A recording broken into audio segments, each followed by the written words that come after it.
Merci de nous offrir votre canal pour aborder cette question, surtout en ce moment où le pays est sous tension. Vous vous rappelez la marche du 27 avril qui a été étouffée. Nous avons convenu de la reprogrammer. Et la programmation, effectivement, nous avons choisi le 11 mai, qui est d'abord assez symbolique par rapport à l'expression de la liberté. Vous savez que le 11 mai nous rappelle un peu Bob Marley.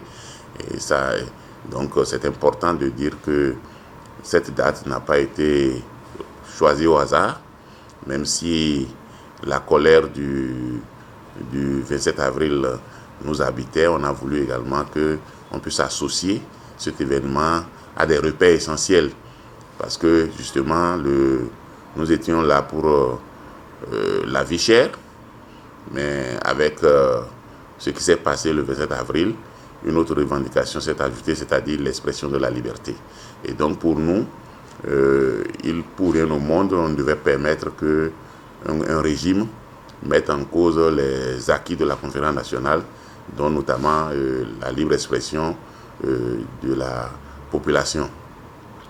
Alors le 11 mai, qu'est-ce qui va se passer? D'abord, il faut rassurer l'ensemble des citoyens béninois que nous avons pris toutes les dispositions. En tout cas, ce que les tests ont prévu dans notre République, nous avons essayé de remplir les formalités conformément aux dispositions de nos tests, comme nous l'avions fait pour la marche du 27 avril également. Et donc, nous maintenons la mobilisation.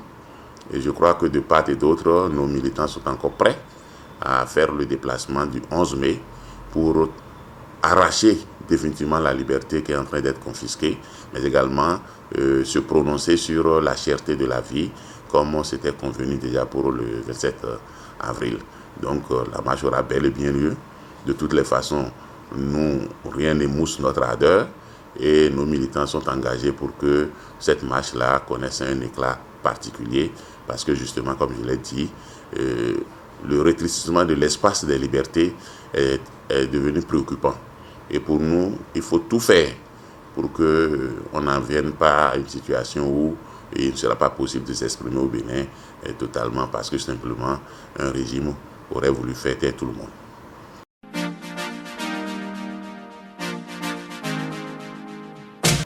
D'abord, le but de la marche, c'est de contraindre le gouvernement à revenir à la table des négociations. De façon brute, c'est ce dont il s'agit. Et c'est parce que le gouvernement, de plus en plus, s'éloigne de la table des négociations, ne discute plus, ne parle plus, ne dialogue plus, que nous avons décidé de le contraindre à revenir à cette table-là. En principe, si on était dans un pays où un gouvernement a la parole et respecte ses engagements, ce gouvernement aurait dû déjà faire le pas pour que ce dialogue-là démarre. Parce que ce n'est pas dans la rue que nous allons prendre les propositions et discuter. Il y a un cadre de discussion, c'est parce que le cadre ne fonctionne pas. Donc la première des choses que nous attendons, c'est que le gouvernement revienne à la table des négociations et que les priorités sur lesquelles on souhaite se prononcer, que ces priorités-là soient inscrites à l'ordre du jour. Maintenant, si le gouvernement continue de faire la sourde oreille, nous disposons de beaucoup de moyens. En tant que force sociale, en tant que syndicaliste, on dispose de beaucoup d'autres moyens pour continuer la lutte jusqu'à ce que le gouvernement entende raison. Et j'espère qu'il ne prendra pas le risque cette fois-ci, d'abord de chercher à empêcher la marche. Sinon, en tout cas, de toutes les façons, je réserve les moyens dont nous allons faire usage, parce que on ne peut pas accepter de ne pas pouvoir s'exprimer. L'autre élément, c'est que si le gouvernement revient à la table de négociation, nous allons discuter ces solutions, les solutions qu'il propose face aux problèmes que nous avons. Est-ce que ces solutions-là sont efficaces? Mais je crois que si les solutions étaient efficaces, on ne serait pas, disons, à cette flambée de prix qui aujourd'hui cause des torts aux ménages. Les gens n'arrivent plus à manger les 3 repas dans la journée. Difficilement d'autres ont un repas. Et puis finalement, de plus en plus, le marché devient infréquentable par le pouvoir d'achat que nous avons. Donc, après cette marche du 11, je crois qu'on va continuer les discussions avec le gouvernement s'il donne l'opportunité. S'il ne donne pas, comme je l'ai dit, on fera recours à d'autres moyens pour continuer par exprimer notre mécontentement jusqu'à ce qu'il entende raison.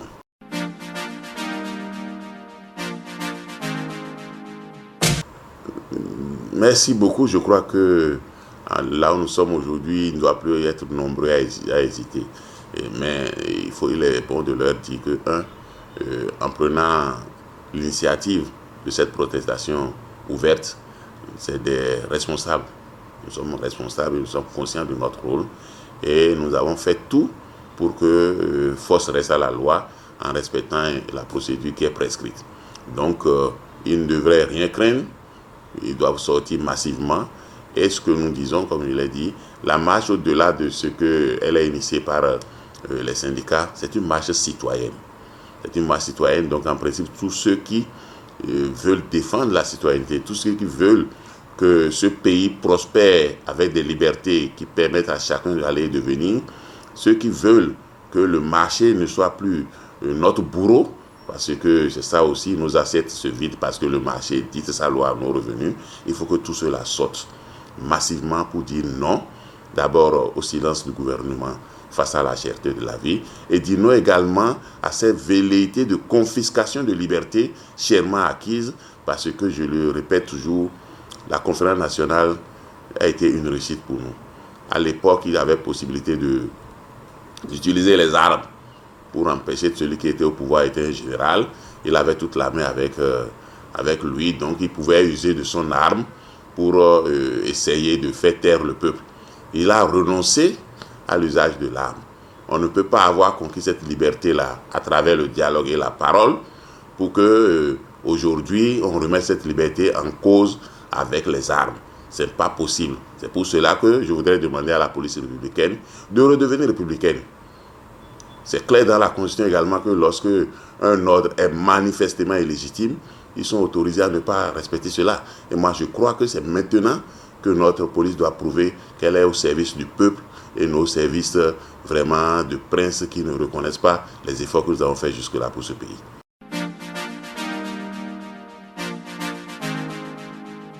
Non, il n'y a pas de conséquences majeures.